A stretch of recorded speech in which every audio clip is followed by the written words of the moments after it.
teoriya Arke'ye a Anaximenes. Anaximenes şakirde Anaximandros'e u evjiji Anadolu'ya. De felsefeye Anaximenes de kozmik yani Arke maddeye peşin maddeye resen dise bu etişteki sahiki ku evji havaya. Ango hava kozmike.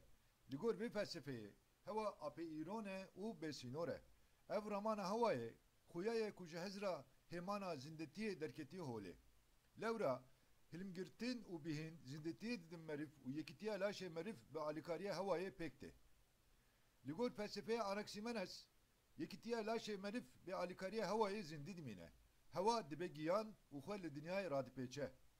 Hemu hayin dibin bandura havayı dene u hava xebardı da navavan. Hava خودی روچکن بگوشینه حتی داویه لفظای بلد به او دلوه.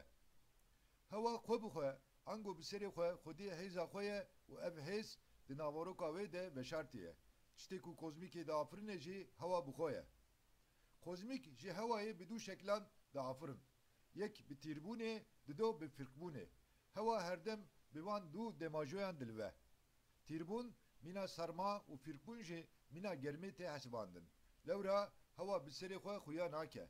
Belam bivan her du demajoyan re demajoyan re dibe agir u xuya uha nişan dide. Tirbun di despeke de dicemi de u heşk dibe. Piştre dibe af, ah, eur u kevir. Ligor ve felsefeyi kozmiken gerduni dibinga xude jibili havayı ne tutuştun. Dibe felsefeyi de ramanake heje heye ku evji ebe.